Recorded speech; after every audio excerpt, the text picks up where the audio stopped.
Thank you everybody who has made it along. We're really delighted to have you here. There's been a lot of work put into this and it's really wonderful to sort of see tickets flying off the shelves. So really appreciate you all turning up. So welcome to Private School Policy Reform's virtual event called Private School Sector Claims Fact Check. And we've put this together for a variety of reasons, which will sort of come apparent as we go through the evening. And we're going to go through a presentation to give you some of these sort of interesting bits of media coverage, facts and figures. Then we'll go to our panel and then we will move on to letting you guys ask your questions. So when we do come to the Q&A, do please write in your questions as we go through all of the presentation and put that in the chat box. And what we will do is we will collect those as we go along, and then we will ask to come to you and show your video and ask your question. So first things first, we've produced a booklet dealing with 11 claims that are commonly made by defenders of the private school sector. That will actually be emailed around to you all tomorrow. But tonight we're only going to go through 3 main claims because it would be incredibly tedious to go through all 11. But they kind of bring together a lot of the major claims under sort of 3 themes. And these are going to be introduced by Francis Green and Melissa Benn. Francis, could you introduce yourself to the panel, please? Unmute myself. Yep. Hello, everybody. Welcome, everybody, and thank you all for coming. My name's Francis Green, and I'm the Professor of Work and Education Economics at the UCL Institute of Education. I've been interested in private schools for a long time and recently co-authored with David Kynaston a book on private schools called Engines of Privilege, which was published in about 18 months ago, maybe, yeah, 18 months ago, and published by Bloomsbury. And I'm also a co-founder of PSPR. Thank you. Brilliant. And over to Melissa, please. Right. Well, hello, everybody. I'm really, really pleased to be doing this. I think it's quite a unique event. I'm Melissa Benn. I'm a writer, a journalist, and a campaigner. I've been involved in a number of campaigns. Many of them are more to do with the state sector, but I am a co-founder of the Private School Policy Reform Group, the group putting this on tonight. And what I'm going to be doing is taking you through some of the media coverage examples for each of the claims that we're going to be looking at. Great, thank you very much. And I should introduce myself. My name's Jess Staufenberg and I'm an education journalist and I'm also a co-founder of Private School Policy Reform. So what we will also be doing tonight is having our wonderful panel to whom we owe a lot because they are real experts in their area and they've agreed to come and speak and answer your many questions. Each member of the panel has been chosen either because they're an academic who's written about or researched the private school sector, or because as in one case, they've got an interest in the subject and they've really worked at the heart of the mainstream media, so we can kind of bring that perspective in on things. And I just want to put it out there that we actually contacted all of the academics that we know of from a whole range of sort of departments and disciplines who have done any research on the independent school sector. These weren't kind of specifically handpicked because of a certain any sort of position they take on it. We emailed everybody and these are the people who were able to attend. So we're really delighted to have you there, and these are people who really are at the top of their game in terms of researching this sector. So let's turn to each of them, each member of the panel, and if you could each unmute yourselves, make sure your video is on, and introduce yourself, beginning with Anna. Oh, hello, everybody, and good evening. I'm Anna Vignoles. I'm a Professor of Education at the Faculty of Education, University of Cambridge. I also, like Francis, do a lot of work on the economics of education, so I'm an economist by background. My main interest is inequalities more broadly defined in the education system, i.e. Within the state sector as well as across the state in the independent sector. And I'm also interested in the implications of inequalities in education and how that maps onto the labour market. Thank you. Great, thank you, Anna. Louise? Hello, everybody. Thanks for having me here. So I lecture in organisation studies. So I am in a management school, so a little bit different. And my focus is a little bit different because I look particularly at the relationship between socioeconomic background, social class, which includes educational advantage, in terms of access to elite professions and so-called top jobs. Particularly, I focus on what happens in the City of London. I'm currently writing a book on that. The title, to give you a clue as to my take on this, is Highly Discriminating Why Diversity Doesn't Work in the City. So that's probably where I will contribute, thinking a bit about why the city is so dominated at senior levels by people who are privately educated, and perhaps what we can do about it. Fascinating. And coming on to Iain. Hi, my name is Iain Overton. I'm an investigative journalist of over 20 years. I've worked both for the BBC and as a commissioning editor at ITN. I also set up the Bureau of Investigative Journalism. Like Louise, I think I really focus on institutional abuses of power. My main focus day to day is conflict. I do a lot of conflict reporting. But I think that extends into whole areas whereby power is abused. And I frequently come up against those at the very top tend to be from private school. I myself spent 10 years at boarding school, so I kind of know it from the inside. Thank you very much, Iain. It's a fascinating background. And last but not least at all, we've got Peter. Adam.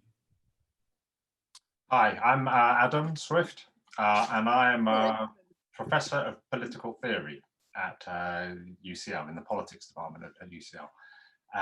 And I've worked really on the social justice issues around private schools. I wrote a book quite a long time ago now called How Not to Be a Hypocrite, School Choice for the Morally Perplexed Parent, which argued both that we shouldn't have elite private schools, but also that given that they did exist, it might well be justified for parents in particular circumstances to send their children to those schools. So I'm interested in the kind of moral issues around education inequalities from a social justice perspective. And I'm very pleased to be here. Thank you, Adam. So we've got several research, we've got a political philosopher, and we've got somebody from inside the media. And we're really delighted to have you all here. So thank you very much. Okay, so as I said earlier, if you have questions, write them in your chat box and submit them kind of in the, to everybody. And one of our coordinators will be looking at those and we'll come to you at the end. We will do about half an hour for this slideshow, and then we'll come to the panel, and then we'll come out to Q&A, and we'll finish off at about 8 o'clock. So let's go on to our first claim, which is going to be introduced by Melissa. Melissa, can you tell us?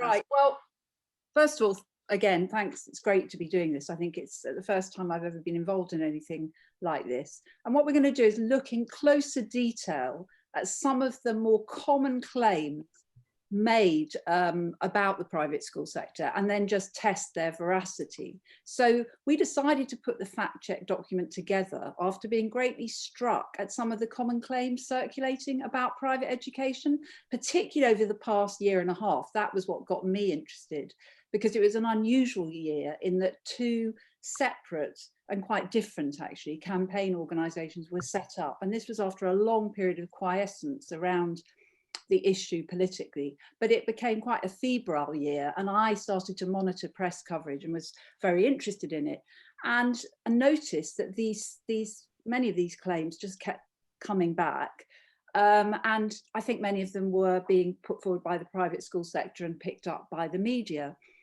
and the private school sector possibly defensive after the setting up of these campaigns.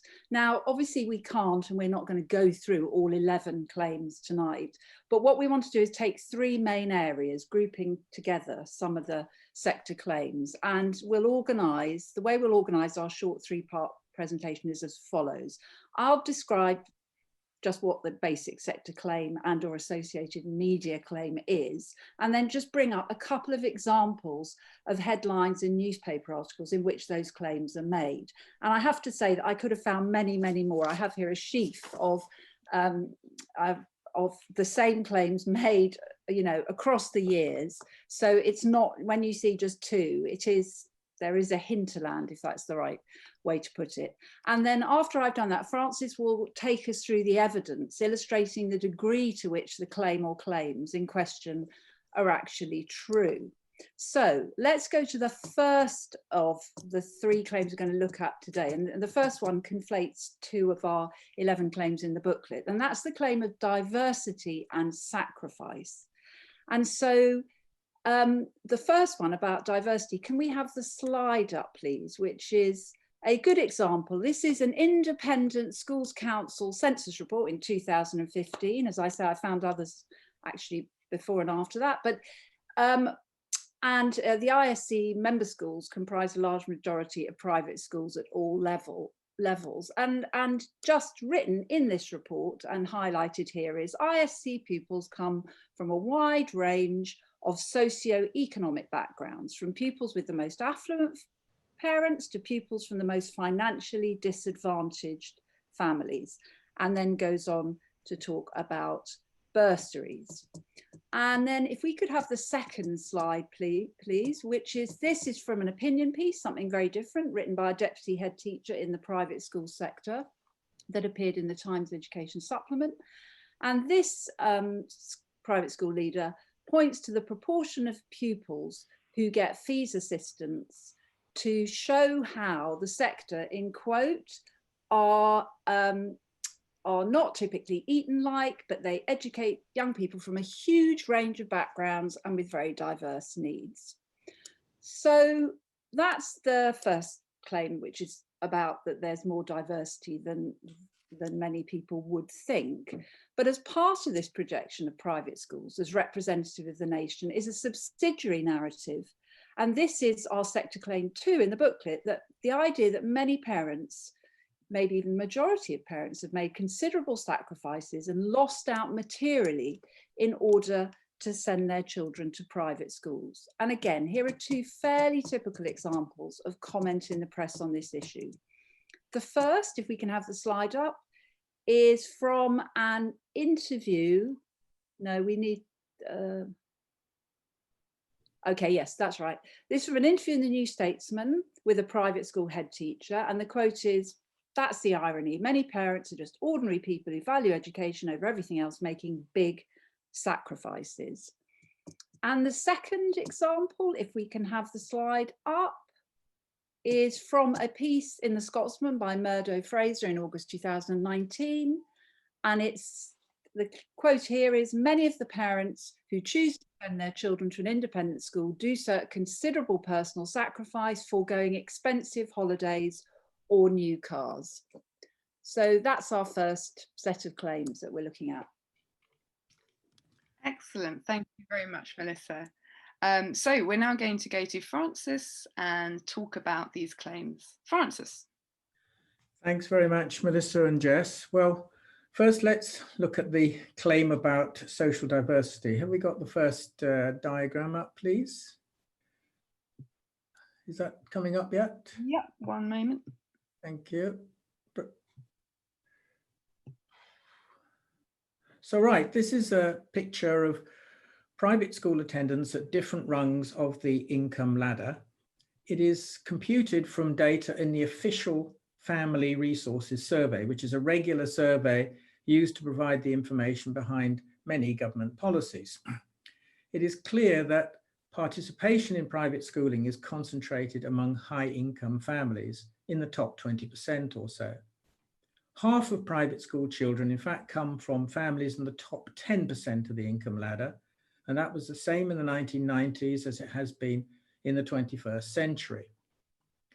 Below the top 10% of the income ladder, families face a fee averaging between half their income and more than twice their income, which I think you'll agree is unaffordable. Nevertheless, you can see a small number of middle and low income families do send their children to private school. Even at the lower rungs, then, just a few can be seen if you squint hard enough at that diagram. So the question is, how can they possibly manage? Well, one answer is through getting a bursary, as the Independent Schools Commission stresses. In fact, only 1 in 5 children from these low and middle income private school families actually receive a bursary. So we're already in a minority there. In fact, bursaries are far too small to make a systemic difference. The total value of scholarships and bursaries is about 4% of the school's annual turnover, and it hasn't changed much. Just 1% of private school pupils are actually educated for free.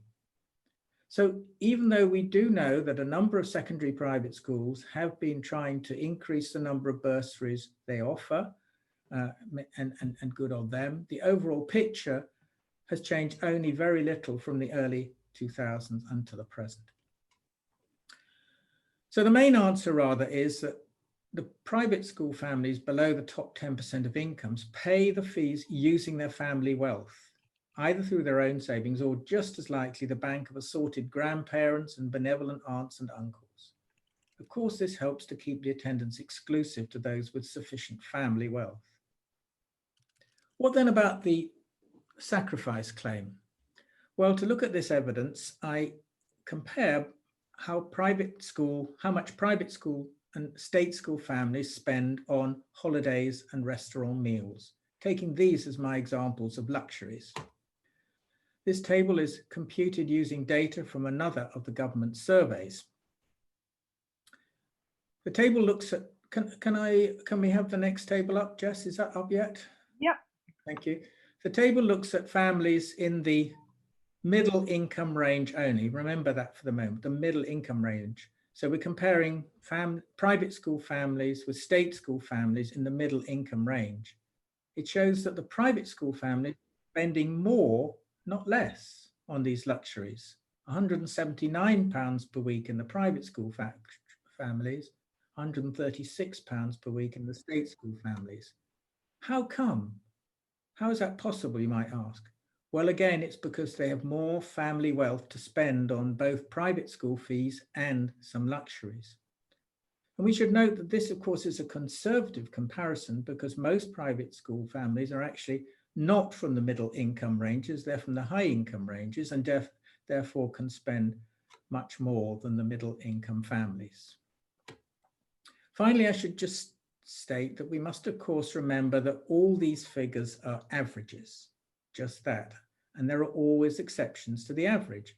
Certainly, there will be some families who have to forgo their holidays to pay school fees, and schools can always find examples of such people, but these figures tell us that they're not typical.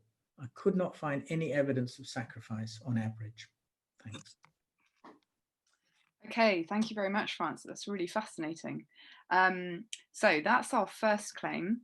Let's move on then to our next major claim. Melissa, could you unpack this for us? Thank you, Jess. Okay, so let's move now to what we might call common claim number 2. And this is the story of alternative inequalities, particularly within the state sector, and how they're often presented as supposedly worse than the private state school divide.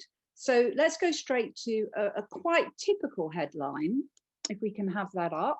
It's about as bald as it gets, and it's quoting someone in the article, but buying homes near good schools worse than going private.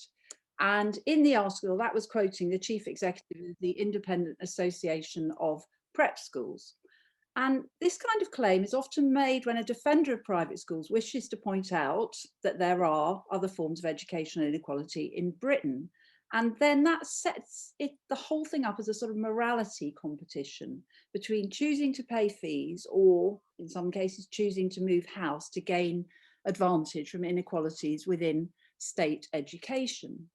And then if we can have the next slide up, this is a quote from Fraser Nelson, who's very active in the media on discussing issues. And this was actually a Radio 4 programme on inequality. And in that programme, he said, the major sponsor of inequality in Britain is unequal education. The fact that within the state system that educates 93% of children, the poor get so much worse outcomes than the rich. I think that's outrageous. And I can't work out why there isn't more anger at this instead of discussions about education. And you get onto this obsession with state versus private. So he then suggests that people don't worry about this attainment gap enough, even though this is actually a major, if not huge, focus for policymakers, school leaders and teachers, and says, as I've said, it's just everybody talks about the state-private divide. So, Francis, what are the facts behind claims like these? Well, thanks, Melissa. First, I must agree that there is a need to reduce inequalities within state education, especially those between rich and the poor areas. Policies should also be put in place to counter regional inequalities. And I believe that there should also be a reversal of the last decade's decline in per capita pupil funding, as perhaps the government now realizes, or perhaps not. However, arguments for good regional policies or policies on state schools are not substitutes for addressing the private-state divide in our school system. So the single most important point I wish to make here is that the existence of these regional and other educational inequalities doesn't mean that we can't also be tackling the very large inequality between private and state schools. In other words, the alternative inequalities story is essentially a diversion, a distraction from the debate about the private school system. The second point I want to make is that I personally don't believe that debating the ethics of different parental choices for school can itself resolve the problems of the private school system. But if there are some who want to pursue this line, and I recognize that there are some and that it has interest from a different perspective, it should be remembered that people pay far more for private schooling than they do for either extra private tuition or moving house to gain an educational advantage. I'll just talk about the evidence for the latter.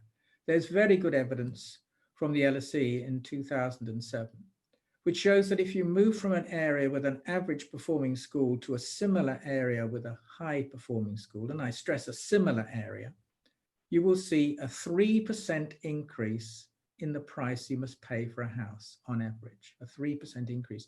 Now that's equivalent to just 2.5 years of private school fees for one child, 2.5 years. Now that evidence is now 13 years old, and house prices and fees have of course both risen since then, but proportionally, I believe it's still likely to hold. So basically, it's significantly more expensive to pay for private schooling than to move near a good school for the purposes of getting a school with better educational performance.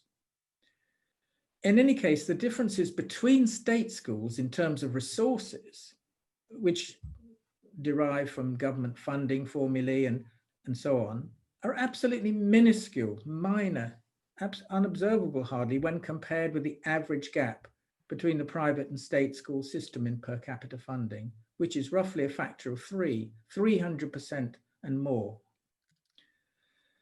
Finally, my third point is that the debate about alternative inequalities when discussing private school reform often becomes a form of fatalism. There are some who would say that any reform of private schooling, they would argue, would be nullified, as the rich would simply increase inequalities among the state schools, grabbing the best places for themselves. Well, that fatalism needs to be debated, but not so much with statistics, I think, as with reasoned argument about what is politically likely. In my view, the fatalistic view that reforming private schools would simply lead to worse inequalities in the state school system is speculative and almost certainly exaggerated, if not wrong altogether. Any decent government of left or right would find it very hard to defend a really major inequalities between state schools, really major ones. I can't think of any government that is even half committed to education and meritocracy would be allowed to get away with funding some schools at 3 times the rate of others. Thank you. Thank you, Francis. So that was the second claim of alternative inequalities. And do keep the questions coming. So we've had the first one, claim of diversity and sacrifice, the second one, claim of alternative inequalities, and write them into the chat. So our last claim we're going to look at, and this is the model of excellence. Melissa, where do we see this? Well, in an interesting way, I think this is the most sort of routine claim and assumption about the independent sector. If you go through the press over the last few years, as I've done, it's just excellence, excellence, excellence. It comes up. So to find examples, it's we've got just two typical examples here. If we bring up the slide, I should say before, you know, every sector and every school has the right to talk proudly about its work.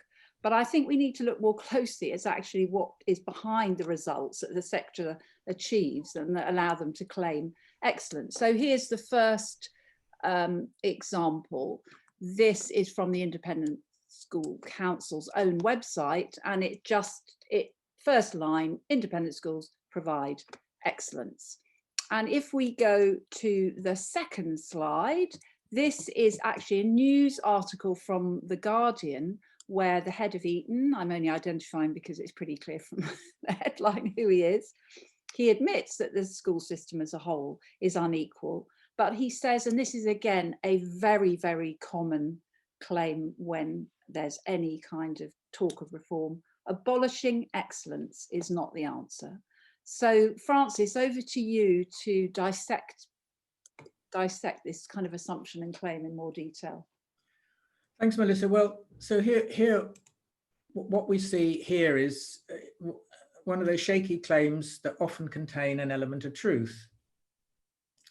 On average, it's definitely the case that private school pupils finish their education with somewhat better qualifications than pupils at state schools. Though, of course, there's a great deal of variation in each sector. We have to be careful about generalizing. So why does this gap come about? Well, first, as we've seen, most private schools are from wealthier families. And we know that advantaged socioeconomic background is positively associated with things like GCSE scores and A-level grades. Despite that fact, however, the evidence from several studies shows that at every stage of education, private school children on average make modestly better progress than their state school peers, even when allowance is made for their generally wealthy home backgrounds. And these advantages cumulatively add up through primary, lower secondary, and then sixth form education. That is the element of truth in the claim of excellence. Nevertheless, the claim is ultimately misleading because it seems to imply that the schools are better organized and managed, so getting better results because they are private. And yet that misses the elephant in the room. The better average performance in private schools is to be expected, given the enormous difference in resources between them and the average state school. As mentioned before, a factor of 3 to 1 and rising. There's now plenty of evidence to confirm that such an enormous resource advantage is bound to translate into better performance, even if some of that resource advantage is spent on non-academic facilities. What about the claim that private school successes are due to their independence from government, allowing them to be better managed? At the heart of the success of the best independent schools and the best state schools is freedom for the head teacher, declared Michael Gove in 2014 when he was Secretary of State for Education. Is there actually any evidence for that? The evidence from 2 recent studies shows that state schools overall are managed as well as, and in some areas better than, private schools. Let's take this one study, of which I was a co-researcher from a couple of years ago. The study takes data on good management practices from the Workplace Employment Relations Survey, involving 79 private schools and 327 state schools. Our 2 key findings were, in several domains of management practice, the private sector lags behind the state sector. Private schools, in fact, do better than state schools in one domain only, which was the keeping of records. The overall summative score, this is the second point, the overall summative score for good management was a little bit higher, in fact, in the state sector than in the private sector. Now, these findings basically confirm those of the other study I mentioned, where researchers found no differences between the management efficiency of state and private schools, also published in a top academic journal. Of course, this finding also removes a potential prop for the sponsorship partnership model, whereby private schools are supposed to help state schools improve their performance, ! According to these two pieces of evidence, we ought not to rely on sponsorships generally transferring better management practices into state schools, though of course it can happen in exceptions. To conclude on the excellence claim then, the evidence tells us that on average, Britain's private schools on the whole do provide a good academic education. But that advantage lies not so much in their freedom to choose how to spend their budgets, as in the wherewithal to spend 3 times more. Private schools are not so much more excellent than state schools. They're just much, much richer.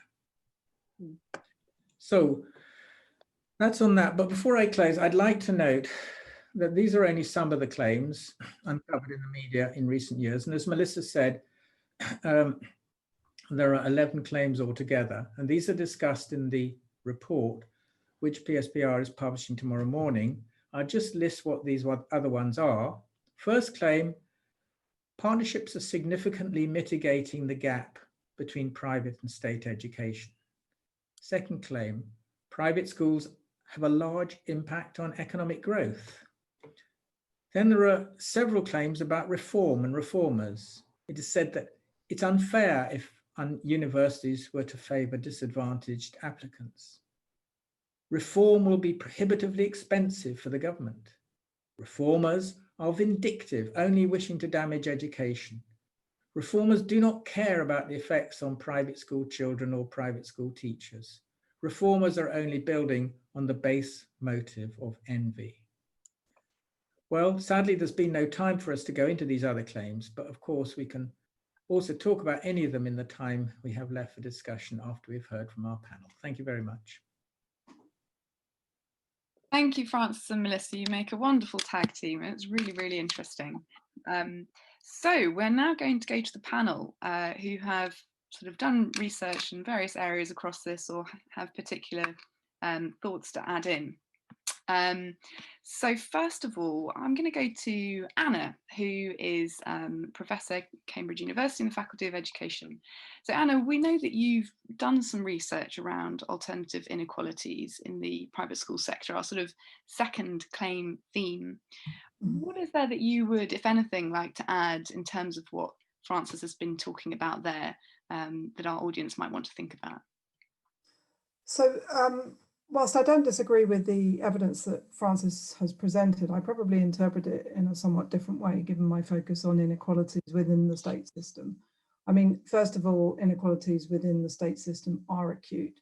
Secondly, there are state schools, like particularly grammar schools, that have just as much of a socially advantaged intake as many of the lower ranked, say, independent schools. That's the variety or the variation that Francis was talking about. And we can all agree that the schools we're talking about all contain highly advantaged students from generally sort of middle, but particularly higher income families. So I think this is part of a broader issue. And the work he cites on from Steve Gibbons and others on the price that someone has to pay to purchase a house near one of these desirable schools, I think is really important. I mean, it's important because it is still a barrier for our poorest children to access those schools. It's important because, unlike with private schooling, the parents get the money back, or it appears they do, because house prices rise inexorably. But more crucially than that, what I would say is that we have so much evidence of parental sorting, or rather child sorting into different schools, normally by neighbourhood in the state system, but equally what Francis is describing by paying fees in the private system, that we have a far bigger issue than just simply that binary distinction between independent and state. Now, that's not to in any way, pull against some of the, the stark inequalities that Francis was talking about. But imagine a world where, for example, we transitioned those independent schools into the state sector. And I can imagine what would happen to house prices around those schools. Further, I think one of the consequences would be that the other type of school that's highly selective in our system, grammar schools, the pressure on increasing the numbers of those and increasing entry to those would be even greater. So I think we have a general issue here, and I do think that we have to recognise that fundamentally we need to spend more resource on our low income and poorest families if we are to stand a chance to reduce inequalities. And the question is, how do we best do that? And indeed, Francis raised the right question: to what extent is the independent sector a key part of that strategy to try and level up all schools, not just the distinction between private and state? I think that's really fascinating. And we actually at PSPR, we've got a report coming out in the new year around independent schools that have chosen voluntarily actually to convert back to the state sector in order to be reopened to the community. And we can see from the data so far that they do still have a lower than average compared to the local authority proportion of pupils who come from the very poorest backgrounds. However, it's obviously hugely increased compared to when they were fee-paying schools.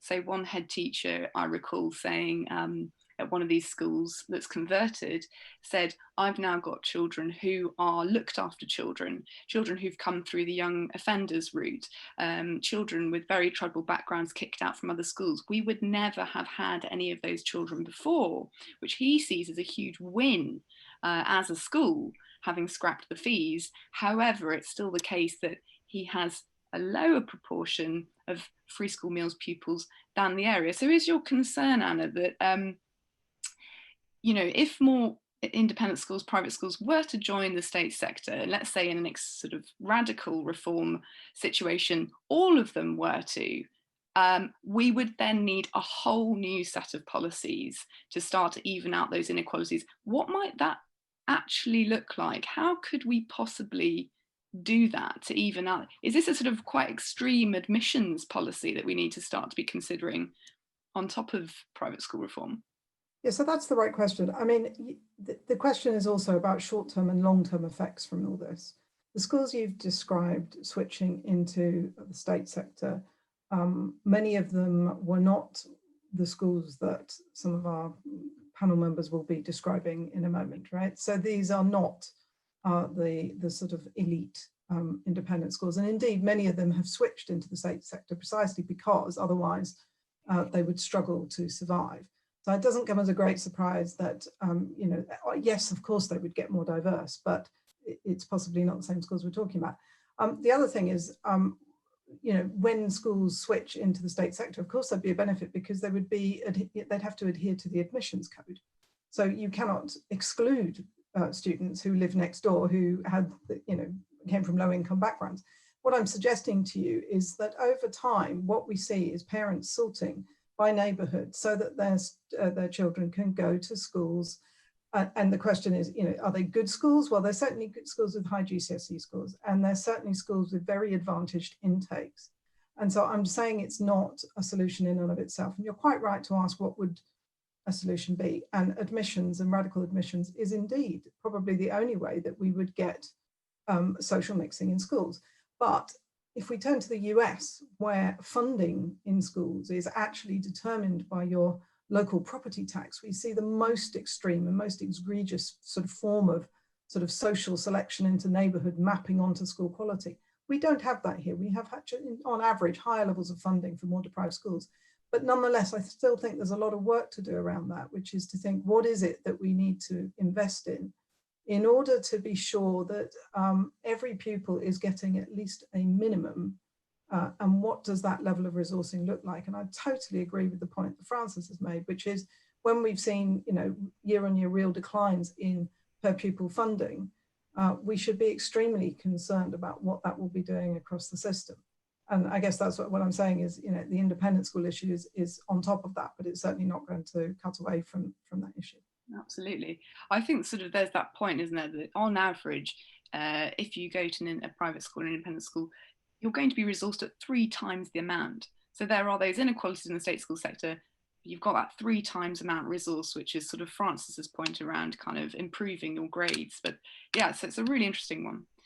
Yes, and I mean, I think that's a really important point, actually, that, you know, when we're talking about inequality, I think we're on firmer ground.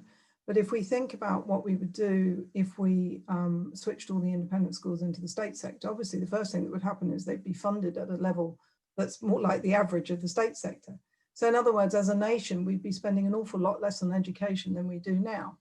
And if we believe that, as Francis has just argued, that additional resources creates some of this extra skill that we see in independent pupils, what we're actually saying is we would have reduced the country's expenditure on education, and that's likely to have a negative impact on the skill stock. Now, if it improves inequality, that might well be the price worth paying, but we do need to think about these things in parallel, and hence my point about the level of resourcing of state schools being a massive issue that we can't avoid.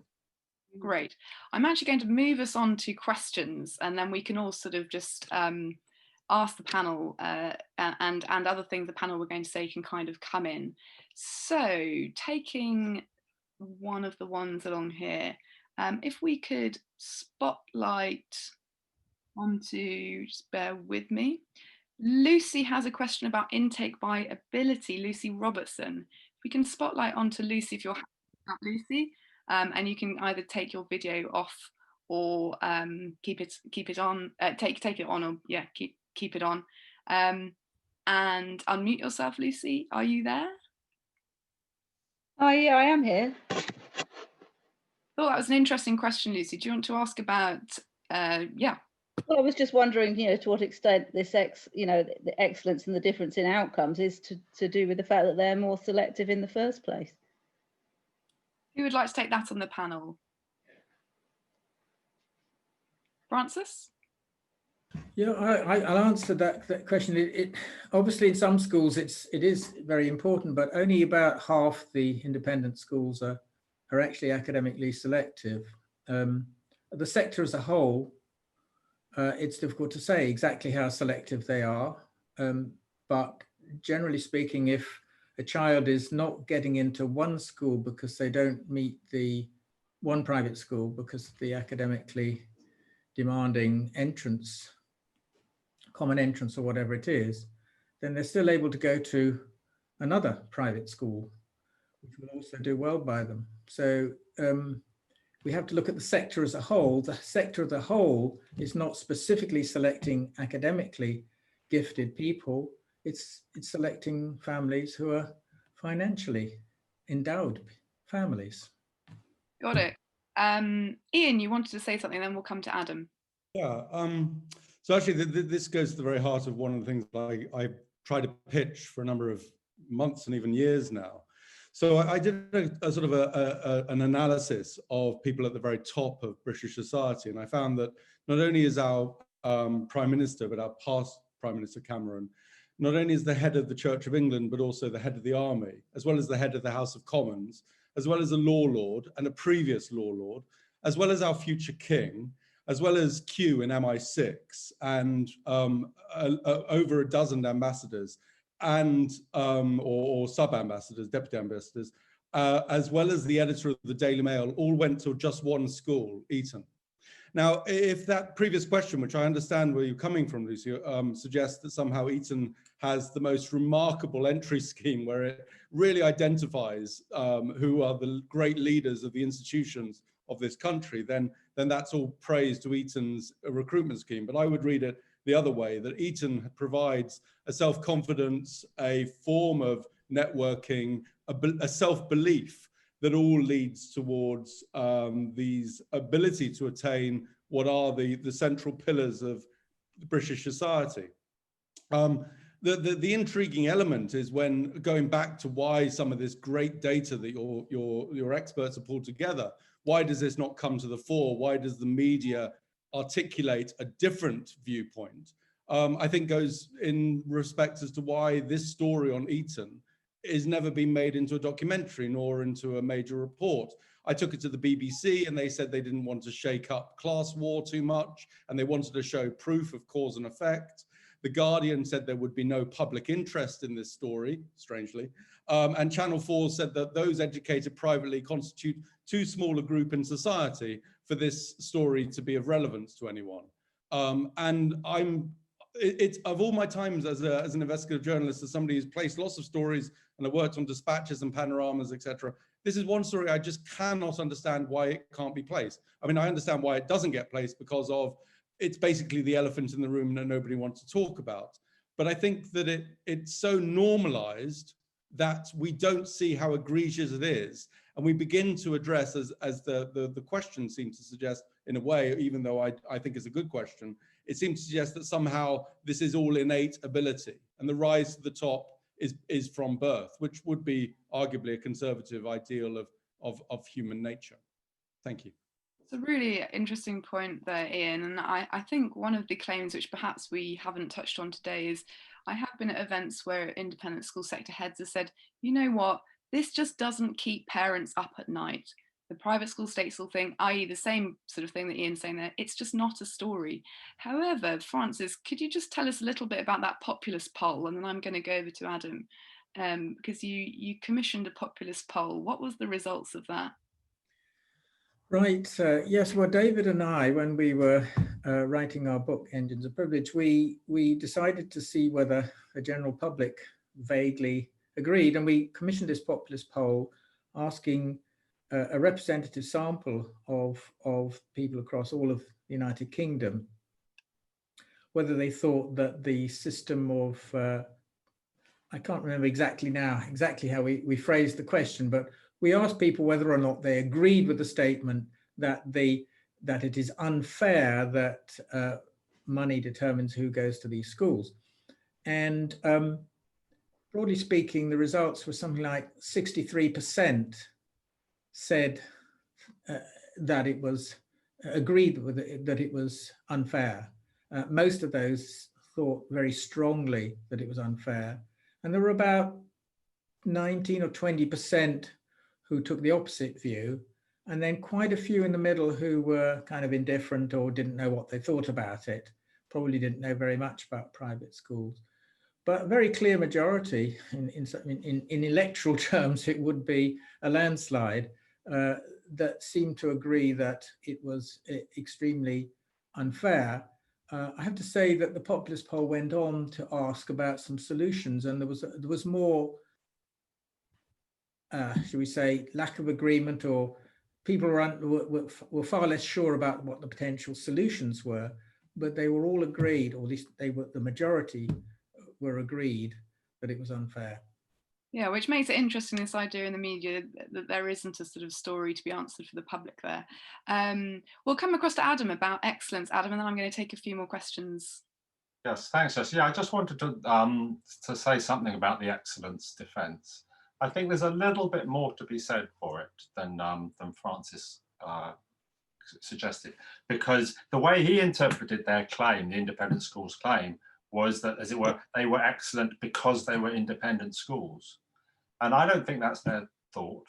Their thought is, we're excellent because we allow parents to spend much more money on their children's education than the state is going to be realistically willing to provide for all its children, all its citizens.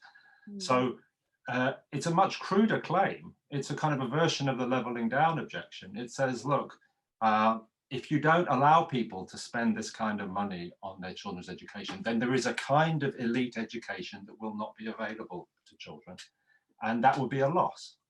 Now, we can argue about whether it would be a loss, and we can argue about whether, even though it would be a loss, is it still the right thing to do? But I think that's the thought, and I don't think their claim is, well, we're excellent because we're independent. That's the thing I wanted to throw in. I think that's a really interesting point. I have never sort of seen a headline or, independent school heads that I've interviewed where they've said, oh, we're excellent because we have more money, which is essentially that bottom line. But so I've never seen that, but I think that's a really interesting point. I think privately, not in the public, I have spoken to quite senior people in the HMC who have said, do you know what? I wouldn't do education for less than 10 grand a year per pupil. That's how much you need to do. The state system won't do it. And that's certainly what I heard privately. And I thought, if you are going to defend the independent school sector, that probably is the boldest claim. And it actually takes us to Mark Williams, who's got a good question around this. Mark, are you happy to ask your question and be on video, or unmute yourself?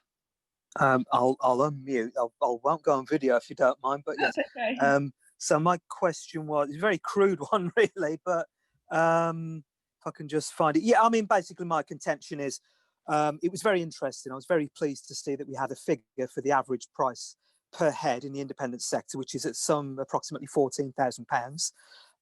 My very crude conception of it would be, okay, let's have, particularly at secondary school level, price per pupil in a state school, £14,000 or maybe £15,000. I will admit that I would like to see a lot of independent schools go to the wall, quite frankly, because they are businesses, they're not charities, and we do need parity. And I'm particularly motivated when it comes to equal ops by the knowledge I have of independent schools and the support staff they have, particularly when it comes to things like extracurricular activities, but things to do with pupil well-being, like counsellors. They employ counsellors, for instance. I think just from an equal ops issue, given that we know we're in the midst of the pandemic and the related mental health crisis, particularly in youngsters, that access, instant access at point of need to things like that is what all of our pupils need. And so I would really ramp up funding and let's have a fair fight. I think it's a really good point. It actually picks up on Ellie Wood. I'm just going to read it out, Ellie, because it's very similar, where she's basically asked, similarly, might the pandemic finally get this kind of shift in favour of increased state funding as well? So let's go to Anna on this, who after all is what, education economist. What are the chances, do you think, Anna, of the Department for Education, or rather the Treasury, ever shifting us towards a sort of, I mean, let's even say 10 grand, but 10 to 15 grand per pupil figure? So that's not an economist question, that's a politics question. It is the right question, however, in terms of, I mean, I think Ellie has expressed it really well, in the middle of the pandemic, with independent schools managing to do arguably a lot more with their pupils than state schools. The question is, what resources would state schools need to do that? And Francis alluded to this earlier when he talked about why do private schools get this additional performance. It is resourcing, and it may be to some degree a peer effect or a social advantage effect in the broadest sense. So simply ploughing more money into state schools wouldn't necessarily bring about complete parity, but there's no denying it that with those differential levels in funding, it's really impossible to ask for the same level of performance. And yet some of the discourse around what state schools and private schools were doing during lockdown sort of seemed to imply that they should be doing the same thing. And I think it does raise lots of questions. And I mean, being honest, and this is where a lot of the panel are highly conflicted, it also raises questions about, the costs of, delivering higher education versus the costs of delivering FE education and school education, and why we pay wildly different amounts for the education at these different phases, even though we know that, primary and secondary education is absolutely vital to build those initial skills. It's really interesting. Thank you, Anna. And of course, it's not just about funding, is it? Because as mentioned actually in the chat as well, there's this point about selectivity, and the cohort that a private school pupil is at school with, which isn't just to do with the amount of money that state-of-the-art theatre cost or the Olympic swimming pool. You're amongst a certain group, and that has in some sources of evidence been linked to an idea of kind of a polish or a confidence, or what I get termed soft skills, and that's often then linked in studies, say by the Sutton Trust, where you've got privately schooled young people in some of the top jobs. There's often that idea that somehow the state system is not teaching these soft skills. I'm just going to come in with one quick piece of evidence and then come over to Louise, who's obviously really worked on the labour market stuff. So there's a really interesting study around locus of control and self-esteem. Francis, do you want to just very briefly explain what that showed? Oh, wow. Dropped you in it there. There is a whole new area of research getting going now about about what private schools do, not just to the economic outcomes, but to people's attitudes and aspirations and so on. And is it the case, for example, that the children at private schools come to the school already with their high aspirations and their high levels of confidence, or do the private schools actually add to it? Do they develop that, and is that responsible for their success later in life? And I think this is fair to say this is still a new area of research.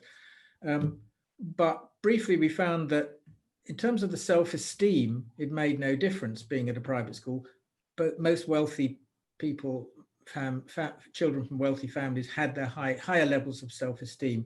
But in terms of the locus of control, which is basically it's a psychological construct saying how much you feel you have control over your own lives, undoubtedly the private schools, according to this study, seem to increase that locus of control amongst people, give people a greater feeling of control over the way their life was going.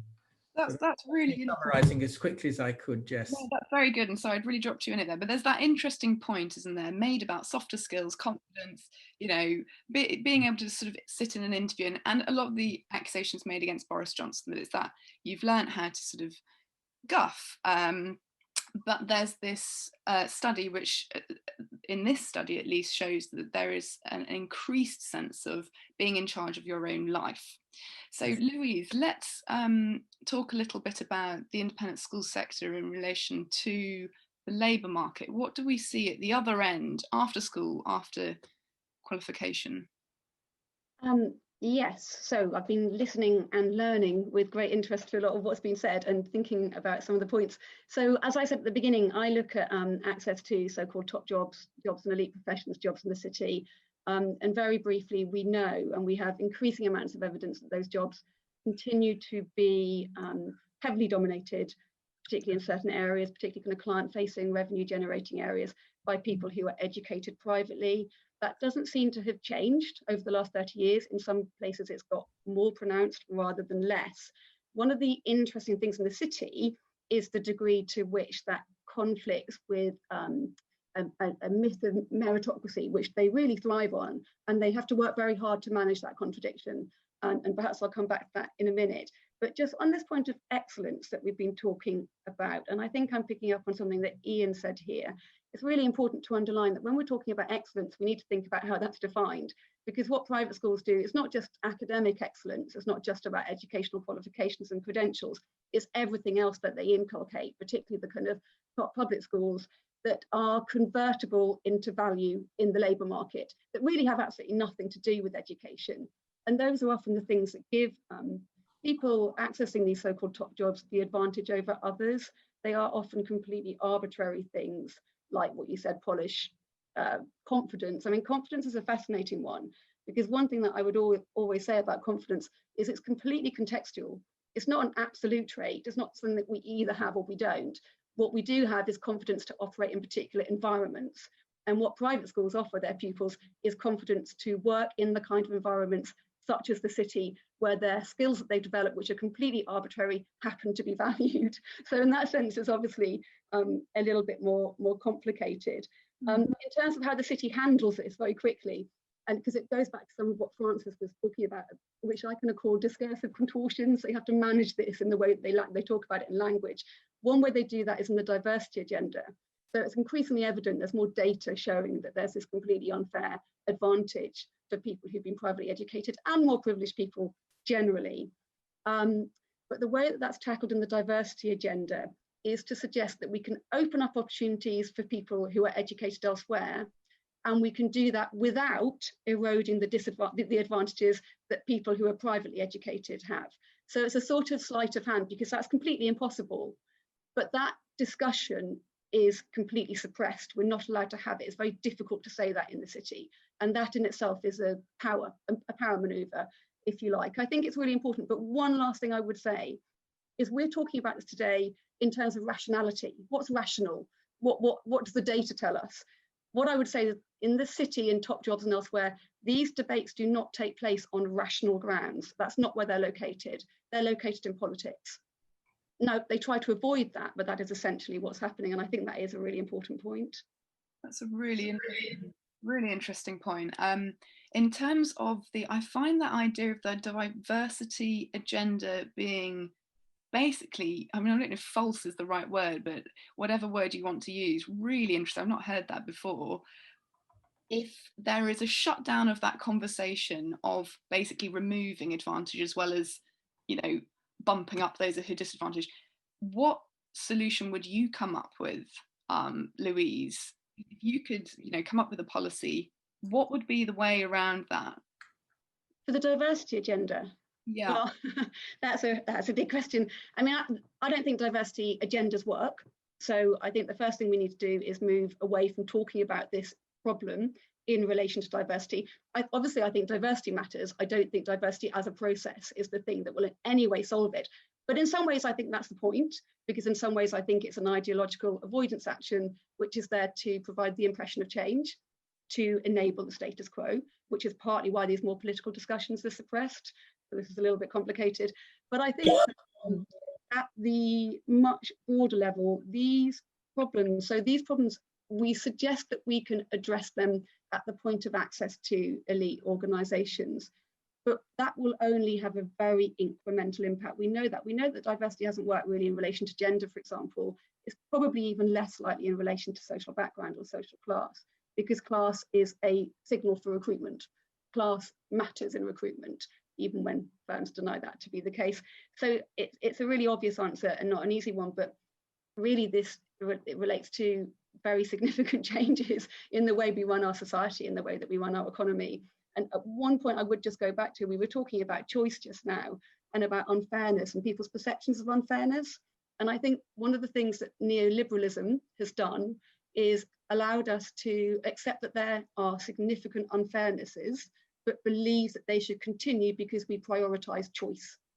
And I think that has set the agenda of what is appropriate and possible to say about these things. And I think we need to somehow, at some point, get to a very different conversation about how we understand inequalities and how we think about what is fair and otherwise. Okay, that's really interesting. Right, on to a few more questions. So we've got 15 minutes left, a little bit over it. Very hard to choose from these questions, they're really good. Let me have a look.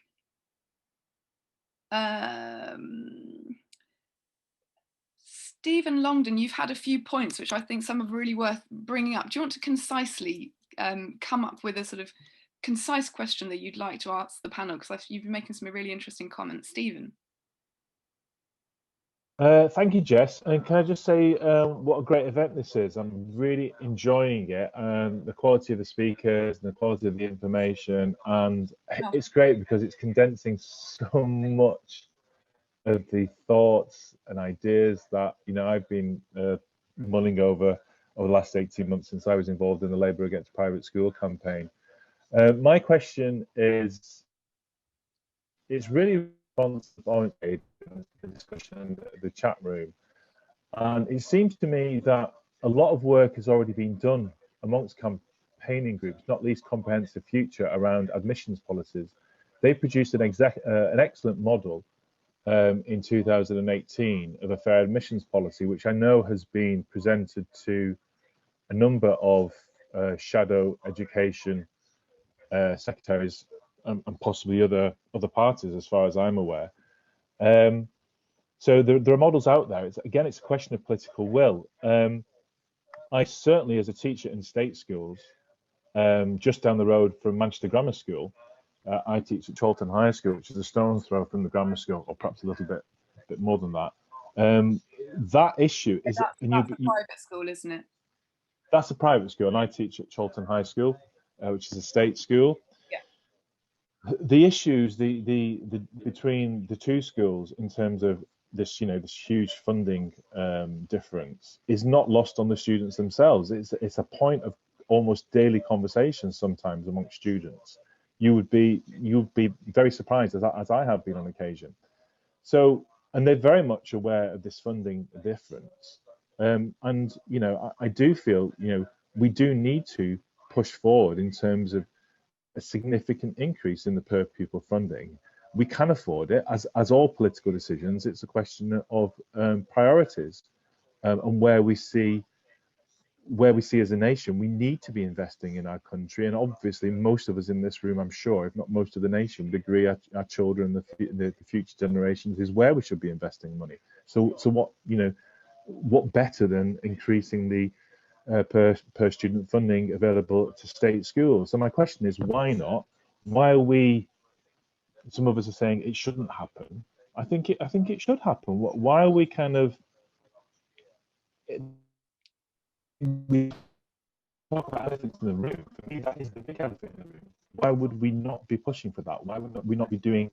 So those are quite broad questions, but I hope somebody can respond. No, it's a really good point. I think particularly as somebody, you know, working every day with those pupils and having that very obvious divide right there locally, we actually link on our website to a very powerful opinion piece actually on another website from a state school teacher who talks about walking past the school every day where there are 6 minibuses, 5, you know, badminton courts, 6 tennis courts, 2 theatres and a huge swimming pool, to his school, which has sort of crumbling buildings, and all of his pupils have to walk past that school as well. So I think there's a really important. It's stark. It's stark, and we were talking about the confidence that private schools inculcate. Imagine the impact that has on the confidence of the state schools that are experiencing that. Many of whom, you know, friends attend the private school. You know, it's great talking about social justice. It's social injustice. Yeah. So let's take it to. I think my Wi-Fi is being a bit tricky, so I'm just going to move. Let's take it to Adam Swift, who's got an interesting point here. He actually says, go up. Adam, I'll let you say it yourself. Well, I'm just having a nice chat with Rebecca, who I haven't met on, about this. Yeah, so I just think we should separate, we should think about increasing funding in the state system per pupil, but we should not think about increasing it to the level at which elite private schools currently charge. That would be crazy in all kinds of ways. One way is that some of that money is luxury consumption. It's a certain kind of class of person choosing to spend some money on giving their kids lots of very nice things. But it wouldn't be an efficient thing for the state to be spending all that money on all its pupils. So I just think it's the wrong question. I don't think we should be thinking about you know, leveling up funding to the current level elite private schools. But we should definitely increase their funding. If I may come back to that, I'm saying £10,000. We're going to go on to another question just because I know it's really important. We've only got a little bit of time left, but it's an interesting point that Adam makes there. Melissa, yeah, because what we are trying to talk about here is how all of these things are presented. So as you know, as Stephen is raising, why isn't this more properly discussed in the media, levelling this right up? Or as Adam says, that's insufficient, and actually this is about something much different.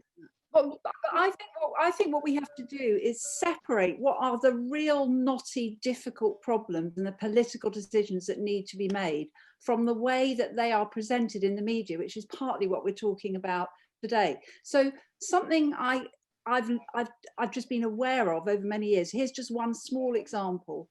And it goes back to the alternative inequalities point. And I absolutely take Anna's point, and Francis confirmed it as well. Of course, there are inequalities within the state system. And of course, just closing down private schools, you know, and shifting the rich, as it were, over to the state system wouldn't solve it. But if you look at the way that the media deal with the question of private tuition, just as an example, you'll always read stories about how there's extra private tuition in the state sector, which is to suggest that the state sector is inadequate, and also to rub in that middle class people buy extra lessons, how unfair. But I remember the last time I looked at it, the number of people in private schools who are getting private tuition on top of either ordinary well-funded schools or elite well-funded schools is enormous. It's very high. And this brings me to my second point, is it's about how these things are presented. So if you take a newspaper like the Daily Mail, it has a huge readership and it has a huge influence on the way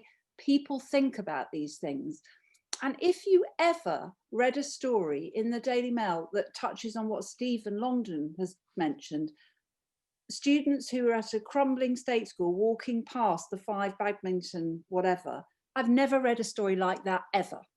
And I have never read a story about the parents, many of whom I know, and some of them are lovely, who are extremely rich, for whom private education is not a problem, and their children are going through and getting everything, whether it's whatever locus of self-control is and all the rest of it. What you read about are the parents who have struggled to pay for private education. So I think there are so many ways in which the way the narrative is presented is distorted, and that will feed back to Francis's point about the populace poll. I'm amazed 60% thought there was a problem, actually. I think given the media narrative, and remember, a lot of our newspapers are, sorry to be crude, they are right-wing private school supporting newspapers. You know, I think if we had different media coverage, I think it would shift the political narrative, and I think that would then shift the politicians, who would then start to say, which everybody knows, this is unfair, and how are we going to solve the really difficult problems and get a better system for everyone? A really, really good point. And I think that's the thing, is you can end up in a complete echo chamber. And as somebody's put very well here, you know, how do you get at the counter arguments? Daniel Turnbull, how do you get out the counter arguments to ISE, you know, marketing materials? And it's very, very difficult. The other thing we obviously want to do is to hold more events with people from the private and independent school sector. As an organisation, we have really struggled to have anybody agree to come onto the panels, but then we're often criticised for not having more on. But to a man, not always. They tend to not want to come on, which is also difficult then for having nuanced events. Although we did have 3 school heads come to our first event, and it was great to have them on there and really kind of trying to answer questions and defend themselves. There's got to be proper cross-sector conversation, and there's got to be a proper, sensible, rational debate within the media, which often doesn't happen. I just want to, oh, can everybody hear me? Somebody's saying they can't. Yes, we can. You can? Okay. Is there any question from the audience? One thing that's in our booklet that Francis has authored is on state-private school partnerships. And just before we leave, you know, this is a big area where the independent school sector has really sought to prove its impact and make changes. And there will be some very productive partnerships. Jess, if I just address the media question. Yeah, of course. Okay. And the reason is I feel quite strongly about this, really, because I mean, there are 2 things. One is I think that one of the things which I've heard from journalists and is that this descends into a politics of envy, and that's problematic. You know, or you only want to disband private schools because you can't afford to send your own kids there. So, I mean, I've really struggled to get another form of story into the media, which is on the physical, the sexual, the psychological abuse that boarding school people have suffered over the years. And it is quite a traumatic number of individuals who have undertaken that. I mean, even in my own school, when I was 7, there was a guy called Dennis Fletcher. He ended up abusing dozens and dozens of kids. When he was sent to prison for it, it just got a tiny little column in the local Kent paper. It wasn't a national story at all. And the outcome of that abuse, and we're talking about Louise talked about rationalism, the outcome of that abuse, I think, actually leads towards an irrationalism in a lot of boarding school educated boys who feel that if they've suffered, even psychologically, they have to reach the top to make sense of that suffering. And I think that's an important element to think. But ultimately, when it comes to why does the Daily Mail, etc., not leap on these stories, it's because I think it's all about the dominance of power. And an example of this, I think, is the military. So 50% of people entering Sandhurst, where they train up officers, went to private school. I don't think the head of the military is the Queen, who and the head of the army went to Eton. Well, the head of the Queen is also head of the Church of England, and the head of the Church of England went to Eton. The Queen is also head of the state, and the Prime Minister and the head of the House of Commons went to Eton. And also the head of the editor of the Daily Mail went to Eton. And so I think you've got this kind of curious thing where the nature of power, the very establishment, finds its meaning and sense of self-identity in the boarding school and private school system. And I think that is why ultimately right-wing papers don't cover it and won't cover it, because it's addressing too much the fragility on which this house of cards is built. It's a really important point, and I think perhaps more research is needed on, and I know you've even called yourself in for an inquiry into the sort of psychological effects of boarding school, and that's something that we'd like to do further research on down the line, because there isn't too much out there, although there are some very good books. I'd recommend anything by Nick Duffel, who's done a lot of psychology work on it. I think there's a good question here, and we're rounding up soon. We've a highly engaged and intelligent audience. I'm really struggling to keep up with you, but can we have it from Ellie Wood there about state-private partnerships? Yeah. So I guess I wonder if the panel has any suggestions of things to read. I actually work in university outreach myself, and I'm like literally just before the session was doing a talk. Very much it was a state-private partnership program, and I don't know, it was just like, I mean, obviously it was online this year, and I know that in previous years it would typically be held at the independent school's location, and so you have to bring all of these sort of state school kids there, and then there's this whole association of like university with independent and everything else. But like a lot of what I see, or my understanding of a lot of these partnerships is that it's like, oh, you can come and use our facilities, but there's not necessarily that interaction between students at the two types of schools, which I think would be extremely beneficial for both of them. Like they're not, you know, they're not weird, and they're not these particular stereotypes, and just kind of, otherwise they're sort of, I guess, more insulated in their own communities and not having that exposure to different people. And I wonder if that in itself could possibly be sort of a step towards integration or something along those lines. So any thoughts around, so just to summarize your question there, what in a nutshell, what would you say, what are you asking? With these partnerships, you know, what benefit can they actually bring? I mean, I think a lot of people view them as just, you know, ticking the box for the tax break, right? Got it. Yeah. But you know, is there a benefit? Do we need to make sure that they're actually doing a partnership, not just lending facilities? Got it. There's an interesting point here just separately, that in Scotland, to keep charitable status, they have to actually meet an objective test, whereas here in 2011, the Independent School Council succeeded in a court challenge where they don't have to meet any tests. So they essentially mark their own homework and they keep charitable status regardless of whatever they're doing. Whereas in Scotland, you have to meet a test, and if you don't meet it, you lose charitable status, and you have to prove then that you are doing things like those partnerships. So currently, whether or not you do one doesn't really affect whether or not you keep charitable status. But let's go to Francis and talk about what research is there out there, Francis, on the effects and impact of partnerships. Have we got available data on it? Pretty well none at all. That one of the problems with partnerships is that apart from the numbers which are put out by the independent schools about the number of people sitting on state schools governorships and allowing them to use the swimming pools and sort of things which Ellie mentioned, you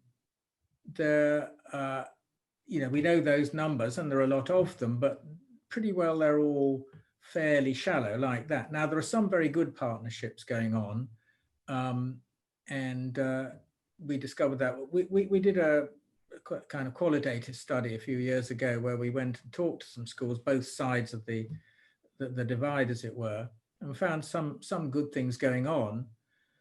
But to believe in the partnership model as a way of mitigating the social injustice in a systemic way, we really need very, very much more information about the amount of resources which are actually put into it, how many teachers are actually going over from one school to another, and so on and so forth. And do you know what? I ultimately believe the partnership model couldn't even work, because I think there will be a lot of resistance from the parents of private school people who say, well, look, I've spent all this money for these wonderful teachers and these small class sizes, and you're sending the teachers over to teach in the state school down the road. So I think there's ultimate limits to the extent to which partnership could be a successful model. And the top end of that, where they have kind of sponsorship of other schools by others, for example, Eton, we talked a lot about Eton, they sponsor a state school. Yeah, they seem to be quite good, but we have very little information about them. I've spoken to private school leaders and said, what we need is a lot more transparency. We want to know how much is spent, how much resources do you actually spend on that? And we need some studies of, does it actually make any difference to the kids at those schools? Are they more likely to get into a university and so on and so forth? So, sorry, that's a long way of saying not very much is known. No, and I think one of the other final interesting points here is just a sort of transparency point, you know, whether you consider reform to be needed of the sector or not. One of the reforms you could actually do, which might really start to make one of the biggest differences, is simply higher requirements of transparency of the sector.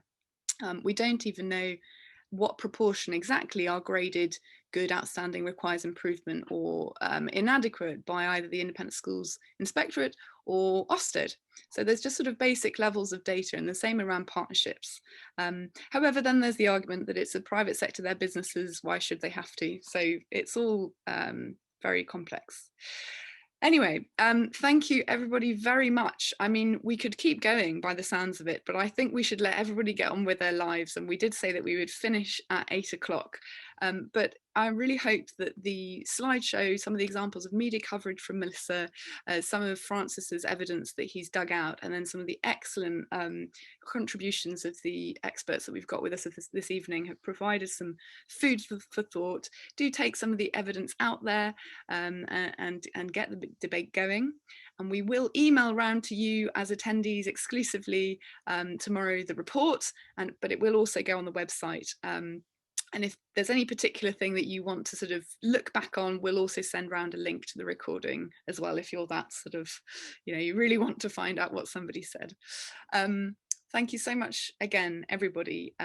We're going to stay on the call, just us panelists, just for a quick wind down, but do feel free to leave from now. And thank you so much for joining us.